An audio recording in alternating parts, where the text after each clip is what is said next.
காலை அபியின் நெற்றியில் அழுத்தமாக முத்தமிட்டாள்.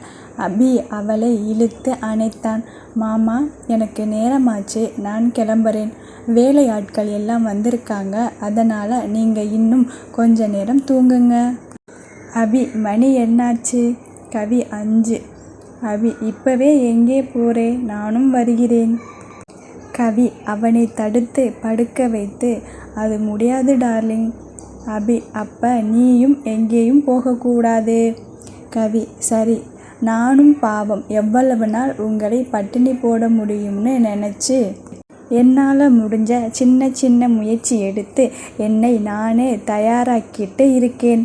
உங்களுக்கு வேண்டாம்னா எனக்கு ஓகே தான். அபி, ஹே, ஏதோ பொடி வச்சு பேசுகிற மாதிரி இருக்கு. கவி, விளக்கமாக சொல்லறேன். நமக்கு கல்யாணம் ஆகி எவ்வளவு நாள் இருக்கும்? அபி, 73 நாளும் 18 மணி நேரமும் ஆகுது. கவி, சரியாக கணக்கு வச்சிருக்கீங்க. ஆனால் நமக்குள்ளே ஒன்றும் நடக்கலை. அதுக்கு நான் தயாராக்கிட்டு இருக்கேன். அபி, அப்படின்னா? கவி, மெடிடேஷன் கிளாஸ் போகிறேன். அப்புறம் மனநல மருத்துவர்கிட்ட டெய்லி கவுன்சிலிங் போகிறேன். சீக்கிரம் என்னோட பயத்திலேருந்து வெளியே வந்துடுவேன். அப்புறம் என்று சிவந்த முகத்துடன் தலை கவிழ்ந்தாள். கவி, வந்து சொல்லறேன் பேபி என்று அவனை உதறிவிட்டு கிளம்பினாள். அபி கவியின் சொற்களை நினைத்து கொண்டு ஏதேதோ எண்ணங்கள் அவனை ஆக்கிரமிக்க இழுத்து போர்த்தி கொண்டு தூக்கத்தை தொடர்ந்தான். காலை சமையலை முடித்து அபியை தேடி வரும்போது அபி குளித்து கிளம்பி தயாராக இருந்தான். கவி, என்ன கிளம்பி நிற்கிறீங்க? அபி, நான் ஆஃபீஸ் போகணும். கவி, பேபி, உனக்கு உடம்புக்கு முடியலை, ஒழுங்கா ரெஸ்ட் எடுங்க. என்னை டென்ஷன் பண்ணாதீங்க. எனக்கு டைம் ஆச்சு, நான் ஆஃபீஸுக்கு கிளம்புறேன். நீங்கள் சாப்பிட்டு ரெஸ்ட் எடுங்க, நான் சீக்கிரம் வந்துடுறேன். அபி, கவி, நிஜமாவே என்னை குழந்தை மாதிரி ட்ரீட் பண்ண ஆரம்பிச்சிட்டே. கவி, சொன்னாலும் சொல்லலைனாலும் எனக்கு நீங்கள் தான் முதல் குழந்தை என்றால் எட்டி கழுத்தை கட்டிக்கொண்டு. அபி, நோ கவி, நீ என்னை சமாதானம் செய்யாதே, நான் ஆஃபீஸ் கிளம்புறேன். கவி, சரி சரி, ரொம்ப பிடிவாதம், ரொம்ப உடம்பை வருத்திக்க கூடாது. அபி, சரி. கவி, சாப்பிட்டு கிளம்புங்க. அபி, நீ? கவி, சாப்பிட்டேன். அபி முறைத்தான். என்ன பழக்கம் இது, விட்டுட்டு சாப்பிட்றது என்று அவளை இழுத்து மடியில் அமர வைத்து கழுத்தை பிடித்து திருப்பி உதட்டில் முத்தமிட்டான். அவள் திமிர திமிர மேலும் அழுத்தி அவள் சுவாசிக்க திணறும் போது விட்டான். அபி, இனிமே என்னை விட்டுட்டு சாப்பிடுவியா? கவி தலை கவிழ்ந்து வேகமாக தலையாட்டினாள். அபி, வாய் திறந்து சொல்லு. கவி, இனிமே உங்களை விட்டுட்டு சாப்பிட மாட்டேன்டா என்று சொல்லி பறந்து விட்டாள். அபி, ஏய்! அவள் பின்புறத்தை பார்த்து சிரித்தான். கவிதா ஆஃபீஸில் சலசலப்பு. மேரி வேகமாக ஓடி வந்து கவிதாவிடம், நம்ம எடிட்டர் கல்யாணம் பண்ணிக்க போகிற பொண்ணு வந்திருக்கா, எப்படி இருக்கா? கழுத்தில் வைர நெக்லஸ் மினுக்குது. கவிதா மனத்துக்குள், அடுத்தவன் காசு அப்படித்தான் மினுக்கும் என்று சொல்லிக்கொண்டு மேற்கொண்டு வேலைகளை பார்த்தாள். மோனிகா நேராக கவிதாவிடம் வந்தாள். எப்படி இருக்கேன் நான்? கவிதா நிமிர்ந்து பாராமல் கேவலம் என்றாள். மோனிகா, இந்த நெக்லஸ் எனக்கு யார் வாங்கி கொடுத்தது தெரியுமா? கவிதா, எனக்கு அவசியமில்லை. மோனிகா, உன்னோட புருஷன்தான் வாங்கி கொடுத்தார்னு சத்தம் போட்டு சொன்னா உனக்கு எதுவும் ஆட்சேபனை இல்லைதானே? கவிதா, வாயை மூடு. மோனிகா, ஏன்? எனக்கும் உன்னோட புருஷனுக்கும் இடையில் இருக்கிற உறவு வெளியே தெரிஞ்சிடும்னு நினைக்கிறாயா? ஐயோ பாவம், உனக்கு கேவலமாக இருக்கும் இல்லை? புருஷன் அழகா இருந்து என்ன பிரயோஜனம்? வேற பொண்ணுக்கு நகை வாங்கி கொடுக்கறானே. கவிதா பொறுக்க மாட்டாமல் அங்கிருந்து நகர்ந்தாள். ஏய், எங்கே போறே என்று அவள் பின்னாலே மோனிகாவும் போனாள். கவிதா, நீ எல்லாம் பெண் பிறவியா? என்னோட கழுத்தில் இருந்ததை அடித்து பிடுங்கினேன், அது திரும்ப என்கிட்டே வந்துடுச்சுன்னவுடன் அபி மாமா கிட்ட ஏதோ பித்தலாட்டம் பண்ணி வாங்கிக்கிட்டே. மோனி ஆமாம் இப்போ பாரு என்று கால் தடுக்கி கீழே விழுந்தாள். வயிறை பிடித்து கொண்டு அலறினாள். அவள் உடையில் இரத்தக்கரை பட்டிருந்தது. அங்கே கூட்டம் கூடினர். ரிஷி ஓடி வந்தான். மோனிகா அழுது கொண்டே, ரிஷி, இவளுக்கு உங்க மேலே ஆசை போகலை. உங்க சித்தப்பாவாலே அவளுக்கு குழந்தை உண்டாகாதுன்னு உங்க குழந்தையை மாசமாயிருக்க என்மேல் பொறாமைப்பட்டு என்னை தள்ளி விட்டுட்டா என்று கதறினாள். ரிஷி சுதாரித்து கொண்டான். இவளை நம்பலாமா வேண்டாமா என்ற கேள்வி அவன் மனதில் எழுந்தது. அவளை மெல்ல எழுப்பி வா, ஹாஸ்பிட்டல் போகலாம் என்றான். மோனிகா அவளை ஏன் ஒண்ணுமே சொல்ல மாட்டேங்கிறீங்க? ரிஷி அவளை நான் ஏதும் சொல்வது முக்கியமா, இல்லை நம்ம குழந்தையை காப்பாத்துறது முக்கியமா? வா என்று அவளை தூக்கி கொண்டு ஹாஸ்பிட்டல் கிளம்பினான். மோனிகா வாய் மூடி அவனுடன் சென்றாள். எப்பவும் பார்க்கிற டாக்டர்கிட்டே போகலாம் என்றாள் கண்ணீருடன். ரிஷி சரி என்று ஹாஸ்பிட்டல் அழைத்து சென்று ஒன்றும் கவலை இல்லை என்றதும் மோனிகாவை வீட்டில் விட்டு கிளம்பினான். ரிஷியின் இந்த மனப்போக்கு மோனிகாவிற்கு கொஞ்சம் பயத்தை கொடுத்தது. ரிஷி தன்னை விட்டு விலகி செல்வது போல உணர்ந்தாள். மோனிகா உண்மையில் கர்ப்பமாக இல்லை என்று தெரிந்தால் ரிஷி என்ன செய்வான்? எப்படியாவது ரிஷியுடன் உறவு கொண்டு அவன் குழந்தைக்கு தாயாக வேண்டும். ரிஷி ஆபீஸில் கவிதா அவன் முன் நின்றாள். என்ன எடிட்டர் சார், உங்க மனைவி என் மேல் இவ்வளவு புகார் சொல்லிட்டு போயிருக்காங்க, நீங்க ஒண்ணுமே கண்டுக்கலையே. ரிஷி இனி உனக்கு என்ன வேணும்? கவி இல்லை, திடீர்னு அவங்க சொல்வதை நீங்க கேட்காம தவிர்த்திட்டீங்களா? அதனால எனக்கு ஒரு சந்தேகம். உண்மையிலேயே எடிட்டர் சாருக்கு புத்திசாலித்தனம் அதிகமாகிடுச்சான்னு எனக்கு கொஞ்சம் ஆச்சரியமாச்சு. அதான் கேட்டு தெரிஞ்சுக்கலாமேன்னு. ரிஷி அவளுடைய கிண்டலை கண்டு கொள்ளாமல், உன்னோட காயத்துக்கு தையல் எப்போ பிரிக்கணும்? கவி நாளைக்கு. ரிஷி இனி நம்ம ஸ்டாஃப் எல்லோரும் இன்னைக்கு ஹோட்டலுக்கு சாப்பிட போறோம், நீ வரதானே? கவி இல்லை, இன்னைக்கு எனக்கு டாக்டர்கிட்ட அப்பாயின்மெண்ட் இருக்கு, நான் வரலை. நீங்க எல்லோரும் போய் ஜாலி பண்ணிட்டு வாங்க. ரிஷி இனி உடம்பு சரியில்லையா? கவி தன் தலையை காட்டி, மூளை சரியில்லை, நான் கிளம்புறேன். ரிஷி இனி ப்ளீஸ் என்ன ஆச்சு சொல்லு.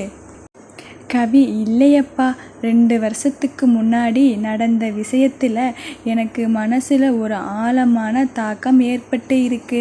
அதை விட்டு வெளியே வரத்தான் இந்த முயற்சி. ரிஷி நான் உன்னை கூட்டிட்டு போகட்டுமா?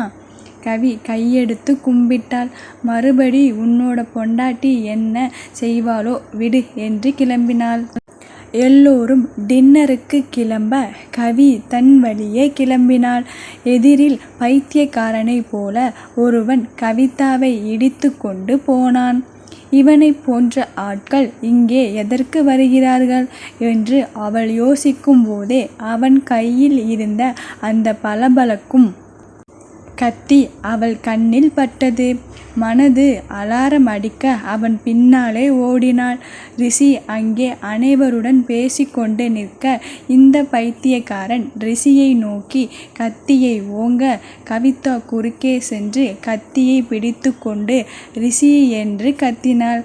ரிஷி திரும்பி அவனையும் கவிதாவையும் பார்க்க அவனை எட்டி மிதித்தான்.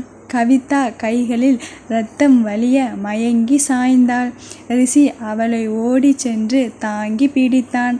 அவனை விசாரித்ததில் பத்திரிகையில் ஒரு கம்பெனி ஆட்களை வேலைக்கு வைத்துக்கொண்டு சரிவர சம்பளம் கொடுக்கவில்லை என்ற உண்மை செய்தி வெளிவந்து லேபர் ஆபீஸ் மூலம் அந்த கம்பெனியை மூட காரணமாக இருந்ததால் அந்த கம்பெனியில் வேலை பார்க்கும் இவன் சம்பளமும் இல்லாமல் வேலையும் இல்லாமல் கஷ்டப்படுவதால் கம்பெனி மூட காரணமாக இருந்த ரிஷியை கொல்வதற்கு வந்ததாக ஒப்புக்கொண்டான். அங்கிருந்தவர்கள் ஆம்புலன்ஸ் ஃபோன் செய்ய ரிஷி தானே கூட்டி போவதாக சொல்லி அருகில் இருந்த ஹாஸ்பிட்டல் அழைத்து சென்றான். இதை கேள்விப்பட்டு அபி அவளிடம் பறந்து வந்தான். ரிஷியை பார்த்து முறைத்தான். ரிஷி விளக்கம் சொல்லிவிட்டு கிளம்பிவிட அபி கோபத்தில் கொதித்து கொண்டிருந்தான். கவிதா படுக்கையில் தூங்கிக் கொண்டிருந்தாள். விவேக் நடுங்கினான். முதலாக கவிதா மேல் அபி இவ்வளவு கோபத்தில் இப்போதுதான் பார்க்கிறான். டாக்டர் ரகசியமாக விவேக்கிடம் பேசிவிட்டு நகர்ந்தார். கவிதா மெல்ல கண் விழித்து சுற்றம் பார்த்து ஹாஸ்பிட்டல் போல இருக்க அபியை பார்த்து, எதுக்கு மாமா நாம ஹாஸ்பிட்டல்ல இருக்கோம் என்றதும் அவள் கன்னத்தில் விழுந்தது ஒரு அறை. கவிதா காதில் கொயிங் என்ற சத்தம் மட்டும் கேட்டது. அபியை பார்த்து திருவென விழித்தாள். எப்பாடி, இந்த ஆளு ரொம்ப கோவமா இருப்பாரு போல இருக்கு. சமாளிக்கலாம். அபி, உனக்கு அடிபட்டுக்கிறதுனா ரொம்ப பிடிக்குமோ? கத்தினான். கவிதா காது கிழிந்தது. ஆனாலும் கண்டு கொள்ளாமல், நீங்க என்னமோ பேசுறீங்க, ஆனா என்னோட காதுல கொயிங்னு சத்தம் மட்டும்தான் கேட்குது. அபி, இன்னொன்று போட்டா காது சரியாகிடும். கவிதா, மாமா மாமா வேண்டாம், காது நல்லா கேட்குது, அடிக்காதீங்க, ரொம்ப வலிக்குது. அபி, லூசு, அவனை குத்த வந்தா சத்தம் போட்டு அவனை அலர்ட் பண்ணி இருக்கணும். நீ எதுக்கு கத்தியை பிடிச்ச? நீ என்ன சூப்பர் மேனா? கவி, மாமா நான் உமன் என்றதும் மறுபடி ஒரு அறை மறு கன்னத்தில் விழுந்தது.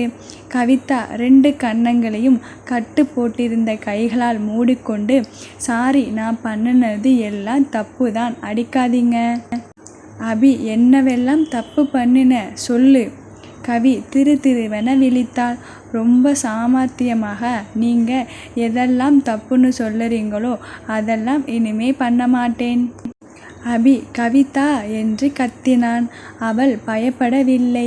தன்மேல் இருக்கும் அபரிமிதமான அன்பினால் தான் தன்னை அடித்தானென்று அவளுக்கு புரியாமல் இல்லை. அதனால்தான் அவள் கண்ணிலும் கண்ணீர் வரவில்லை. அவன் அருகே வந்து பூனை குட்டி போல அவன் தோளில் சாய்ந்தாள். அபி, அவன் ஆண்மகன், அவனுக்கு ஏதேனும் நேர்ந்தால் அவனால தாங்கிக்க முடியும். நீ போன வாரம்தான் ஹாஸ்பிட்டல்ல இருந்து வந்த. தலையில இன்னும் தையல் கூட பிரிக்கலை. மறுபடியும் கையில் இப்படி கட்டிக்கிட்டே. உன்னை என்ன சொல்லி திட்டுறதுன்னு எனக்கு தெரியலை. இனி நீ வேலைக்கு போக வேண்டாம். கவிதா, மாமா ப்ளீஸ், நான் இனிமே எந்த தப்பும் பண்ண மாட்டேன். அபி, 2 நாள் லீவு கொடுத்துருக்கான். 3வது நாள் நீ ரிசைன் லெட்டர் கொடுத்துட்டு வர. கவிதா, மாமா. அபி எதுவும் பேச வேண்டாம். கவிதா வாய் மூடி கவிழ்ந்து படுத்து கொண்டாள். அபி, விவேக் டாக்டர் என்ன சொல்லிட்டு போனார்? விவேக் கூட்டிட்டு போகலாம்னு சொன்னார். அபி கவியிடம், கிளம்பு. அவள் துப்பட்டாவை சரி செய்து கொள்ள அது மறுபடியும் விலக அபி அவள் துப்பட்டாவை கையில் இழுத்து கொண்டு அவன் அணிந்திருந்த கோட் கழற்றி அவளுக்கு மாட்டிவிட்டான். தன்னுடைய சேரை நகர்த்தி சென்றான். கவிதா 2 கன்னங்களையும் தேய்த்து கொண்டே அவன் பின்னாலே சென்றாள். அபி காரில் ஏறி அமர்ந்து கொண்டு அவள் அமர்ந்ததும் அவளிடம், உனக்கு ரிஷியை ரொம்ப பிடிக்குமா? கவிதா. விவேக் வாயில் கை வைத்து கொண்டான். அபி நிமிர்ந்து அவளை பார்த்தான். கவிதா ஏதோ யோசித்து குலுங்கி சிரித்தாள். அபி எரிச்சலுடன், நான் இப்போ என்ன கேட்டேன்னு சிரிக்கிற? கவிதா, மாமனுக்கு என்ன இவ்வளவு கோபம்னு இவ்வளவு நேரமா யோசிச்சேன். ஆனா இப்போதான் தெரியுது, பொறாமை. விவேக் புரிந்து கொண்டு சிரித்தான். எப்போவிலேருந்து சார் இப்படி குழந்தை மாதிரி மாறினார்? அபி விவேக்கை முறைத்து கவியை பார்த்து, நான் கேட்ட கேள்விக்கு பதில் வரலை. கவிதா, அந்த நேரத்தில் எனக்கு என்ன பண்ணுறதுன்னு தெரியாமல் வேகமாக போய் கத்தியை பிடிச்சிட்டேன். உண்மையில் அவன் ரிஷியை குத்த வந்தானா இல்லை வேற யாரையாவது குத்த வந்தானான்னு எனக்கு தெரியலை. உண்மையில் அப்படி செஞ்சதுக்கு ரொம்ப வருத்தப்படுறேன். கை வலிக்குது. அபி தலையாட்டினான். அவனுக்கு பிடித்த பதில் இன்னும் வரவில்லை என்று தெரிந்தது. அதை புரிந்து கொண்ட கவி அவன் அருகே சென்று, என்னோட கூமுட்டை புருஷா, இந்த உலகத்தில் நீதான் எனக்கு எல்லாத்தையும் விட முக்கியம். மற்றவங்க எல்லாருமே அதுக்கப்புறம்தான். எனக்கு உன்னைதான் ரொம்ப பிடிக்கும் என்றதும் மலர்ந்தான் கவி. அப்பா, என்னோட புருஷனுக்கு சிரிப்பு வந்துடுச்சு. ஆனால் இதுக்காக என்னை அடிச்சிட்டீங்களே மாமா. அபி அவள் கன்னங்களை தடவி விட்டு சாரி என்று சொல்லி அவள் உதட்டில் முத்தமிட்டான். கவிதா அபி காதில் கிசுகிசுத்தாள். மாமா, விவேக் இருக்காரு. அபி, அவனை கண்ணை மூடிக்க சொல்லிடுறேன். கவி, ஐயோ வேண்டாம், கண்ணை மூடிட்டு காரை ஓட்ட சொல்லுவீங்களா? முதல்ல என்ன விடுங்க. விவேக் தலையை திருப்பி, சார், நான் வேணும்னா கண்ணை மூடிக்கிட்டு கார் ஓட்டட்டா? கவிதா பதறி அபியை தள்ளிவிட்டு நகர்ந்து அமர்ந்து கொண்டாள். அபி விவேக்கை பலமாக முறைத்தான். விவேக் சத்தமில்லாமல் சிரித்து கொண்டு காரை வீட்டில் வந்து நிறுத்தினான்.